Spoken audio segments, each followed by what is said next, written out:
what can realistically be done for Cuba with what's going on right now over there? And I went yesterday to the rallies in the one rally in Tamiami Park here in Miami, Florida. And I remember chanting and going along with all the chants that they had: Cuba Libre, Patria y Vida, Libertad, Libertad. But when they were calling for intervention, I was like, I'm not sure about that one. I wasn't sure if, and I'm sorry, right now I'm going to test my sound on a different window over here. So I wasn't really sure about, what should we, with an intervention, because I was, okay, sound works. Anyway, the, yeah, because unless you're willing to go and risk your life over there, be careful what you wish for. Um, And that's the thing. A lot of people, it's very easy for people to just call for interventions and stuff if you're not going to go out there. However, following it today and seeing the news, and today I discovered a great YouTube channel called Cubanos por el Mundo.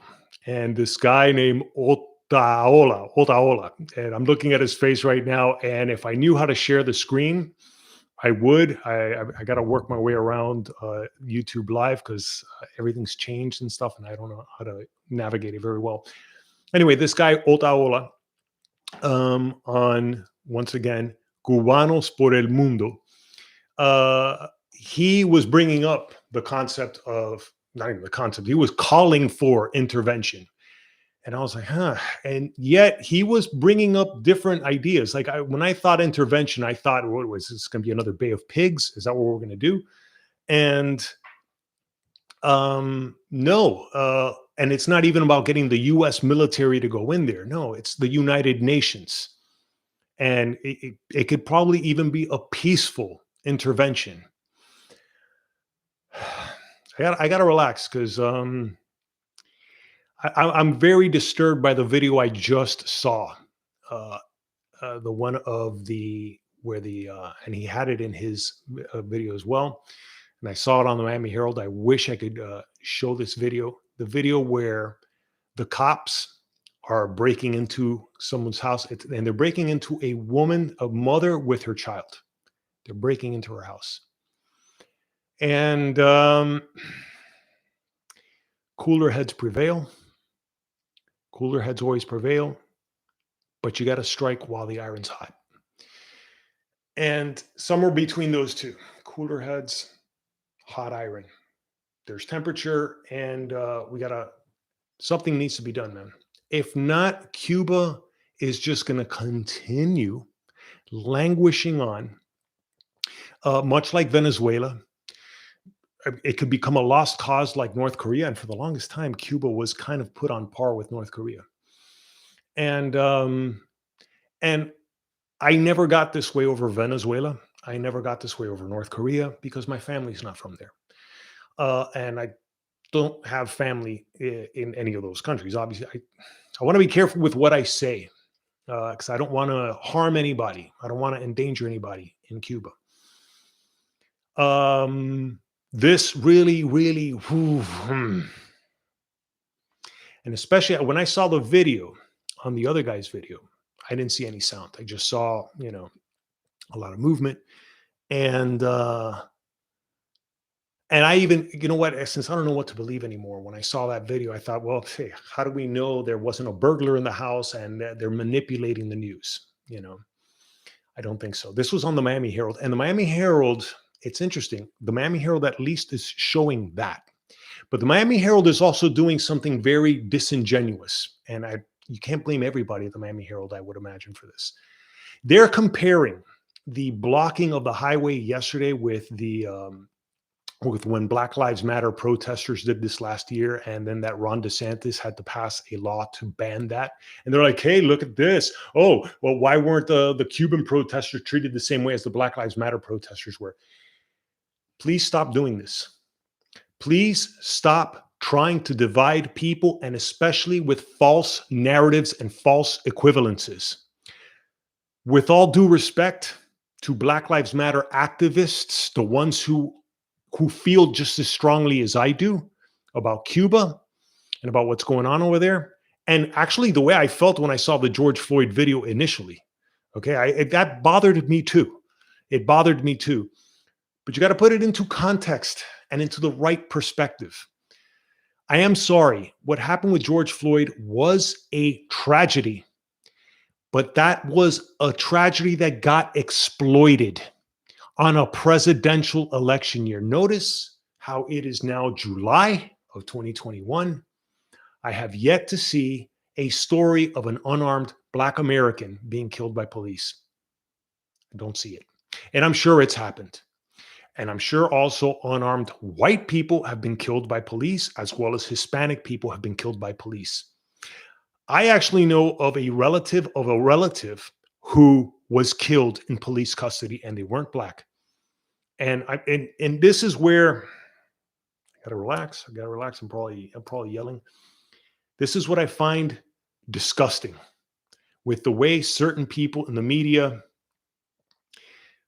twist stories around, and also the way people in the media continue to make excuses for the Castro regime. What happened with George Floyd, like I said, was a tragedy, but when you put it into perspective, he had two friends of his with him that day and nothing happened to them. George Floyd was more than likely going to die of a fentanyl overdose anyway.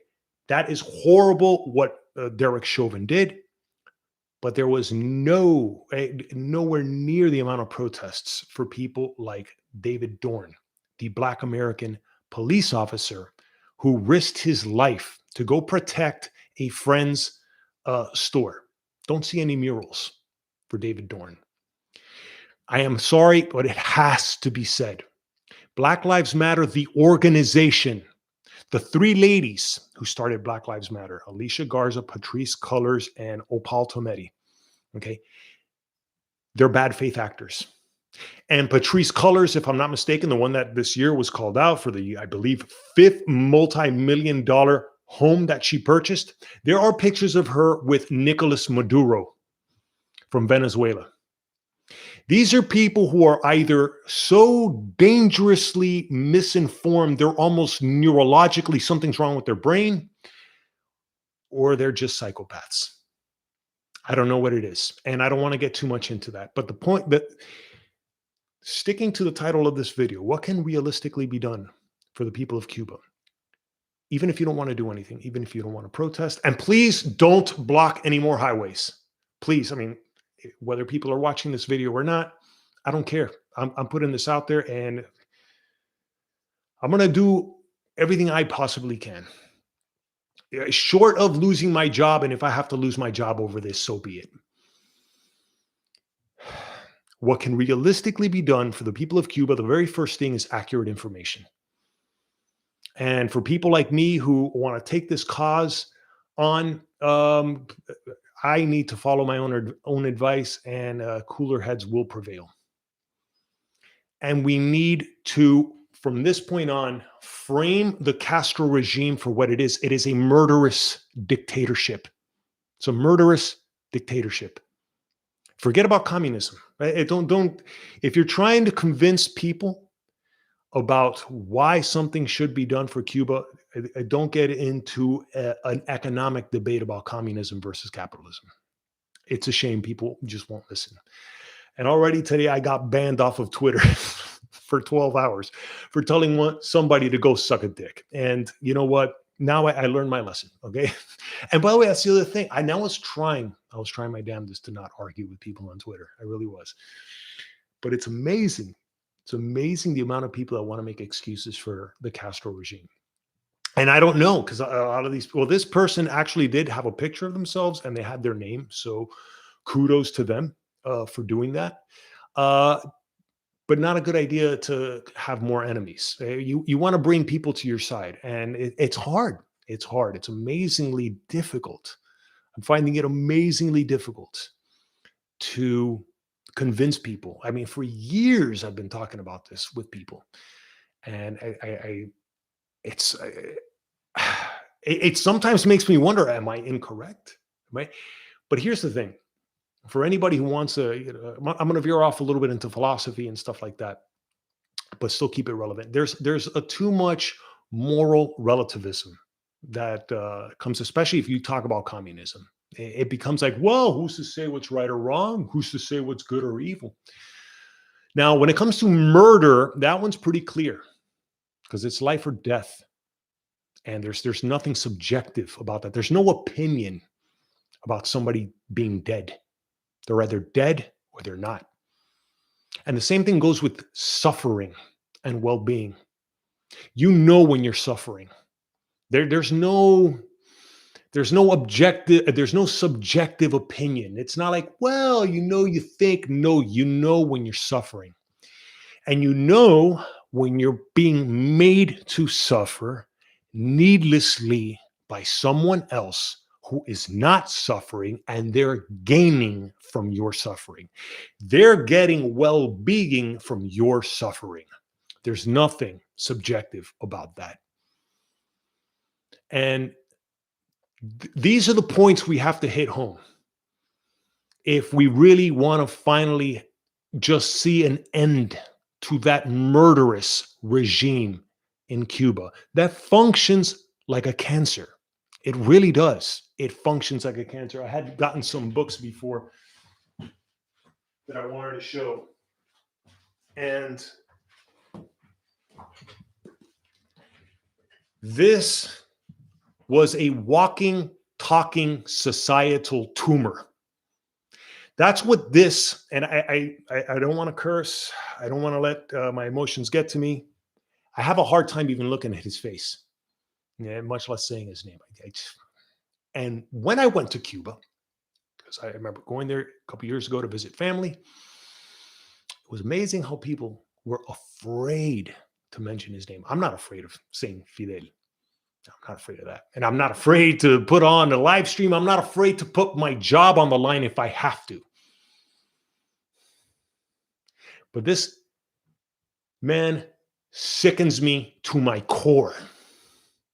And what he did to people like my mother, now my ancestors, now my great-great-grandparents, my mother, forced labor camp after she supported that regime mistakenly.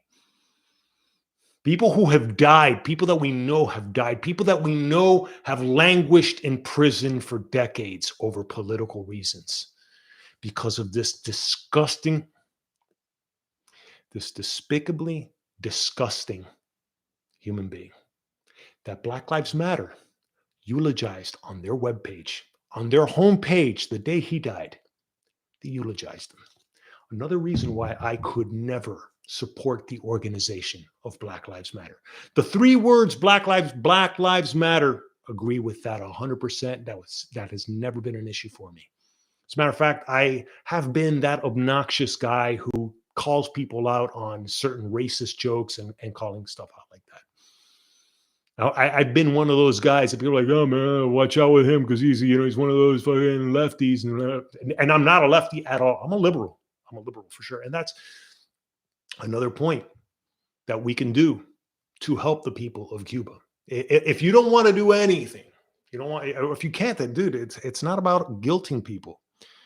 Like, I don't want to do the same thing that so many of these other activists, like, you're with us or you're against us. No, this is not that. It's not that, dude. I understand there are people who have family in Cuba and they're like, hey, dude, my hands are tied. I've done all I can do. And dude, that's the sign, by the way, of a bad faith actor. Somebody who guilts you, who gives you ultimatums, who insults, but doesn't take it back, because I insult people, but at least I apologize and stuff like that whenever I can, and if I think it's worth it. But yeah.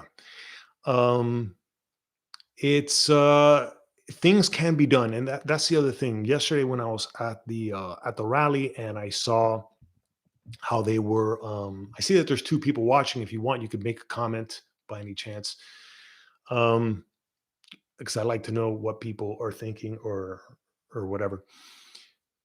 And obviously call me out on any mistakes I make and whatever. And I'm not going to make this too long either. This is not a diatribe. And I don't want to get performative either. But coming back to what can be done even by people who can't lose their jobs, people who who've had enough. It's just not in them, and that's fine. Start with accurate information. Start by framing this murderous dictatorship for what it is. It's a murderous dictatorship. But the other thing is we can't divide ourselves, and we can't divide ourselves along the lines of left and right, liberal, conservative, Democrats, Republicans. We got to stop that, man. We got to stop that. As a matter of fact, I was going to do a whole series called What the Left and Right Get Right and Wrong. And I'm going to still do that. It's more relevant now than ever before. And I tried doing a live stream last week, and I just was terrible, and I didn't even post it up, but whatever. I'll be doing those later on. We can't divide ourselves along being liberal or conservative, left or right. I consider myself more liberal than I consider myself a conservative. If I had to choose, are you a liberal or you're a conservative? I'm a liberal. I'm a liberal. I can be quite conservative. Okay. What I am not is a leftist, and I'm not a progressive either. I like the word progressive. I mean, if most progressives lived up to that word, yeah, I would be a progressive too. But a lot of progressives, from what I can see, again, it's one or the other. Either they are dangerously misinformed about issues and therefore the stances that they take on those issues, or they're either sociopathic, bad faith actors. Because that's the thing. It's one or the other. You know, I'm willing to be proven wrong. I'm willing to be proven wrong. And motorcycle outside. And so be it. If I'm wrong, and I'll admit it. There's a problem when people don't want to admit they're wrong. There's a problem when people don't want to lose a debate. And I see that with people like the video I did yesterday on Bernie Sanders. And I guess it's more options. It's not simply that you're dangerously misinformed or you're misinforming people on purpose. It could maybe be his pride. His pride just gets in the way. You know, it maybe could be his staff has told him, hey, listen, your demographic is this many people, and if you don't want to lose those votes, you can't back. You can only backtrack so much, but don't backtrack everything. You can't backtrack everything. So he won't backtrack. He won't admit that this is a murderous regime. He won't admit that there is no real free healthcare in Cuba. There is no real free education. And then there is either he is ignorant of the fact that the education in Cuba has been weaponized against the Cuban people, especially the children. And especially back in the 70s and whatnot, right? Right around the time my parents left, and right around the time many people started waking up. When teachers would ask children very key questions, and children would unwittingly turn in their parents. That is evil. That is evil. And I say that as an atheist. I grew up Catholic. That's bullshit. But whatever, I'll save that for another video. And if you want to know the bullshit about Catholicism, from what I understand, the Pope still isn't taking a stand. From what I understand, the Pope is not taking a stance on this yet because he's also double checking. And I don't know. And there's a reason why. Because since it's false, since all religions are false, it's a house of cards. And that's why you get such duplicitous people there. Anyway, coming back to the supposedly free education in Cuba, that is evil, what teachers would do. And how parents would find themselves getting groups of people outside their home, los actos de repudio. Okay? And Bernie Sanders either does not know that, or if he does know that, and he's rationalizing it, you're kind of evil too. And when it comes to the healthcare, I want to particularly point this one out because of Michael Moore and when he did Sicko. And I remember in the movie, which I was paid to watch it because I used to write articles for a Metro newspaper up in New York. And I was pretty much like the only, I wouldn't say I was the only one, of course. And I got to be careful with that because people take on these hero complexes and I don't want to do that. But it felt as if I was the only person in New York City calling out the Castro regime at the time. And since Castro had stepped down at that time, because I was around 2006, 2007, when all of a sudden I became like, oh, hey, he's the go-to guy. He's the Cuban exile from Miami guy that can write articles on Cuba. And so, hey, look, we'll pay you to go write this article for, about sicko. Oh, they're great. That's the only way I'm going to watch that movie. And I saw the movie, and in the movie, of course, there's a scene where he goes to Cuba and he tries to make it all heroic. And they talk about the asthma inhalers. And one of the people that he goes with, if I'm not mistaken, she was like crying, like, I can't believe the asthma inhalers here, only 5 cents. Okay. Let me explain about what happened with the asthma inhalers when I went to Cuba and I spoke to people who were asthmatic. Over there, sure, the first and only asthma inhaler that you get rationed to for you, which you only get one a month, that might be, I guess, what, 5 cents, 10 cents in American dollars. But remember, it's Cuban dollars over there. Okay, so for them, that's maybe not an entire month's salary, but they feel it. They feel it, and that's only one. That's all you get. You only get. And if I remember correctly, what was it? I'm trying to remember the details. Either they got the first one for free, which I don't even think the first one was free. But let's say the first one was free. From that point, they had to pay, and then all the other ones that they had to pay, they had to get that on the black market.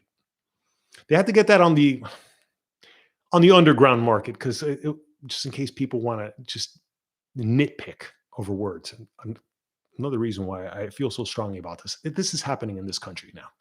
Anyway, on the underground market, you can get the other asthma inhalers, but now that will cost you practically your month's salary, practically a month's salary, at least back then when I was in Cuba. And then that's the thing. Here is a regime that has complete and total absolute control of the nation. They know everything that comes in and out of that country. And there is a shortage of asthma inhalers for the average person that has to go wait in line for the asthma inhalers. But lo and behold, there is an overage of asthma inhalers that enough other people somehow manage to get and sell on the underground market. Either Michael Moore did not know that because he's obviously not the journalist that he tries to paint himself to be, even though I have quite a bit of respect for the movies he's made. To make this damn live stream, it's a little bit of work. It's a little bit of work. So I can only imagine making a documentary and trying to sell it and blah, blah, blah, blah. Kudos to him, but he's not a journalist. He's not a journalist. You missed that detail on purpose. And maybe he did know about it, and then he lied by omission. And I don't know, does that qualify as evil? These are the things that people don't know about Cuba.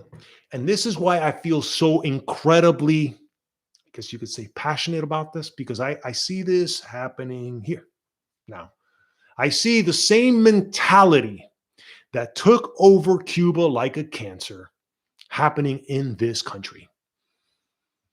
And I'm not going to do what my parents did. And I love my parents. I miss them dearly. And I'm not judging or anything like that. But too many people left Cuba and didn't stay to fight because they thought, this is going to fall pretty soon anyway. I'm not leaving this country. And I wasn't even born here. I was born in Spain after my parents were in the forced labor camp. And then to earn the right to be exiled out of their country forever, go to Spain, which ironically enough, just a little aside here, they went from one dictatorship in Cuba to another dictatorship in Spain, because at that time it was Francisco Franco. And that was, I believe you could probably call it, I don't know if that was a fascist dictatorship, definitely right wing, because he allowed businesses. It's just, there was a lot of other things he didn't allow. So they went from one dictatorship to another dictatorship. And then when they finally made it to the United States, who was president? Tricky Dick Nixon. That's who it was. And that's something else I would love to convey with this video and put out there. It's a shame, but the people who reach those levels of power, they're usually not very nice. That thing of power corrupts and absolute power corrupts absolutely, that's incomplete. And I explained it in another video, and I'll be happy to say it again right now. That quote from Lord Acton is always incomplete. I'm going to see if I could look it up at the same time. The thing is, it's not that power corrupts and absolute power corrupts absolutely. It's that people who seek power are already corrupt to begin with. And people who acquire absolute power are the most corrupt ones of them all, because nobody achieves absolute power, it's not handed to you. You have to usually kill for it. And that's what the Cuban regime, I don't even want to say the Cuban, I don't want to associate them with Cuba. That's what the Castro regime is doing right now. They're killing people to stay in power. Power corrupts, quote, complete Lord Acton. Let's see what it really says. Power tends to corrupt, and absolute power corrupts absolutely, period. Great men are almost always bad men, even when they exercise influence and not authority. Still more when you superadd the tendency or the certainty of corruption by authority. There is no worse heresy than that the office sanctifies the holder of it. Wow, there is no worse heresy than that the office sanctifies the holder. Wow, either that's old English or that's grammatically incorrect, whatever. There's the quote. And more people need to know this. And once again, what can be done for the people of Cuba, even from just sitting at your on your couch watching TV? It's the accurate information. That's another thing. Be very careful where you get information from both the left or the right. And already today, I wish I could share this video. I'm going to learn how to do this on the live streams. There is a channel, and I'm looking at that channel right now, called The Hill. And I like it. I like the girl, Emily Stasinski. I forgot her name. Don't like the guy, Ryan Grimm. Sorry. He is the, sorry to have to say this. I got to point this out, and I don't want to insult, but he is the classic effete intellectual who just, he has to protect his lefty bona fides. And today they had a guy named Reed Lindsay, director of Belly of the Beast. And again, I don't want to assume, I don't want to make assumptions. I want to give this guy the benefit of the doubt. But he is saying U.S. waging economic war with Cuba, the country must be left alone. Left alone is in all caps. And economic is also in all caps, if you look this up. I had a real problem listening to that guy talk because I could already predict the Castro regime apologies being made. And it's almost like clockwork with this guy. And then he calls out, which is true, there are right-wing, no, I think Ryan Grimm is the one that framed it as right-wing. And he's like, there are, exile forces in Miami, Florida, especially in South Florida, there are paid operatives and whatnot. Okay, point them out. Name them, please. I'm not one of them. That's for damn sure. I'm not getting paid for this. I'm risking my job, like I said, over this. And then the thing about Reed Lindsay is that he sounds to me like an American guy. He can barely speak Spanish, at least when he quoted one or two of those places in Cuba. Like, you can just hear the gringo accent, which is fine. I'm not judging. But man, I do wonder, what do you have? Because I got the impression, I could be wrong, he doesn't have family there. I don't know the vested interest. Why do so many, and I'm sorry to have to point this out this way, why do so many white progressives feel this self-flagellating drive to virtue signal for blacks and for Hispanics and stuff? Why did you come from like a very, very well-to-do family, and then when you looked up your family, were they slave owners or something? Is that what happens? Is that why so many of you people just, and look, it's okay to say you people if you're referring to white people. Yeah, fuck white people. White people, don't dare say that about Black Americans. And that's the problem. That's what we're getting. We're getting this unnecessary tension in this country.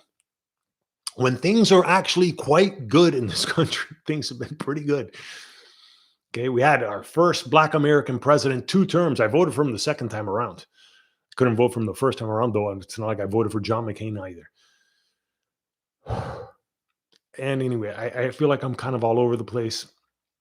I'm at 30 minutes. I'll be doing another live stream accordingly tomorrow. Things can be done for Cuba. things really can be done for Cuba. I'll be finding out as I go along. When I was watching this guy today, Oatala, one of the things that he was suggesting is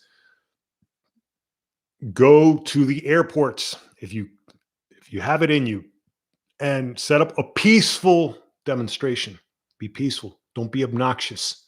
Don't get in people's faces. Don't give people ultimatums to pick a side. Just have a banner, free Cuba. Ask me about my relatives in Cuba, whatever. Call, obviously, the standard. Call your senator, which my senator is Marco Rubio, so he's clearly aware of it. Call the White House. Let them know. Call the United Nations. Call your congressman, especially if you think your congressman is, somebody who might side with the Castro regime. It's just amazing the amount of people who make excuses for them. It's amazing. It's amazing. One thing's for sure, the amount of cover that so many people on the left side, and I don't even like saying the left, but whatever. If they did that for the right causes, and there is, dude, there are correct and incorrect causes to stand behind, dude. And again, I guess it depends on how you frame it. Murderer, asesino, psychopath.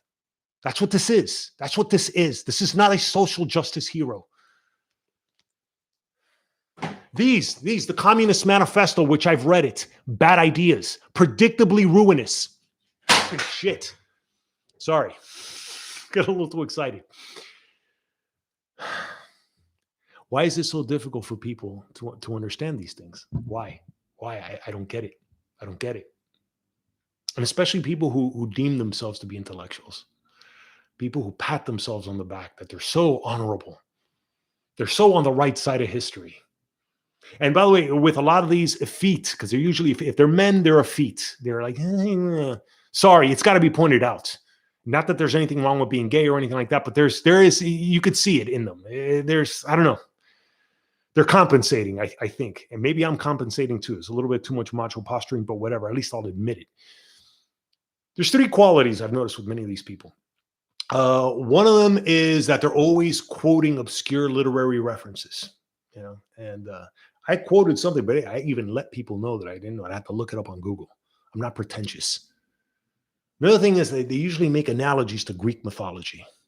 And the third one is that they usually think they speak French. Those three things. The obscure literary references, the Greek mythology analogies, and the bullshit French speaking. That's how you could tell someone's a pseudo-intellectual. And especially, the litmus test for me is always if they make apologies for the Castro regime. If they turn a blind eye to the murders, and then they make the false equivalences to the United States. Two wrongs don't make a right. There's a lot of problems in this country. But if you have problems with what our government has done, like I do, there's many things I have problems with this government. What's going on in Cuba, what has been going on in Cuba for decades, and what's going on there now should shock your conscience. And again, I don't want to even use the word should. I want to relax. I'm getting carried away with the sound of my own voice. And I don't want to make this performative. Don't want to make this about myself.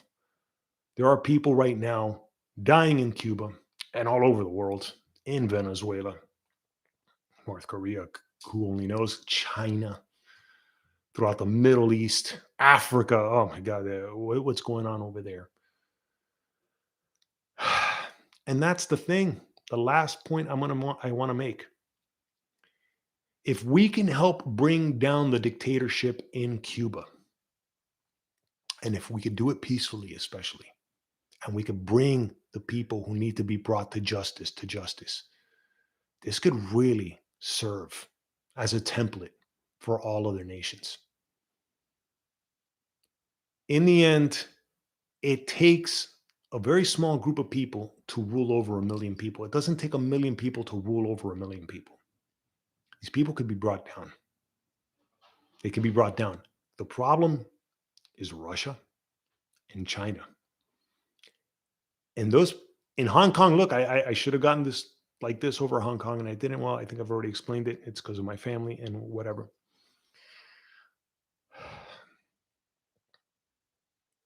We could do this. We could do this, and this could serve as a template, dude. Dictatorships are not immutable laws of physics. They're not like gravity. This is not something that we have to live with. And throughout the course of human history, and I don't want to sound pretentious by sounding like a historian now, we have gone from dynastic, uh, almost theocracies, with which was the Egyptian pharaohs. I mean, not only were they ruling like dictators, but they tied it to religion and it was inherited. It was dynastic. From that, we went into monarchies, and even those were somewhat dynastic and still tied to religion. But monarchies are pretty much a thing of the past. Pharaohs, God only knows that's a thing of the past as well. And fortunately, we have enough democracies, but we still have a lot of dictatorships. A lot, a lot of them. They could all come down. They can all come down. The problem is, of course, when you have situations like Syria, but it doesn't always have to happen like Syria. It can happen like Iraq. Saddam Hussein came down pretty easy the second time around. Syria is a mess. Venezuela is a mess. This is true. But, and again, these can be homegrown. By the way, I make these shirts homegrown. And yes, I'm going to shamelessly promote them. And I'll probably be selling them if I start doing demonstrations and stuff like that. This is a pipe dream that died, but you know what? Maybe now it's time, and I'll donate money from it. Let me not get into that right now, but this can be a homegrown revolution. Because I agree with the United States Army can't afford to be going around taking down dictatorships all over the world. We can't do that. But people can bring down their own dictatorships, and of course, you got to be careful with the power vacuums that follow. It can be done. It can be done, especially, dude, when there's a will, there's a way. And like I said, these are not immutable laws of physics. This is not gravity. And look, even gravity hasn't kept us from reaching the moon, from now traveling to Mars. We don't have to be ruled by dictatorships. Anyway, I hope this helps. I'll be doing others. And for anybody who's watched, please subscribe to the channel. Please give it a thumbs up. And thanks for watching.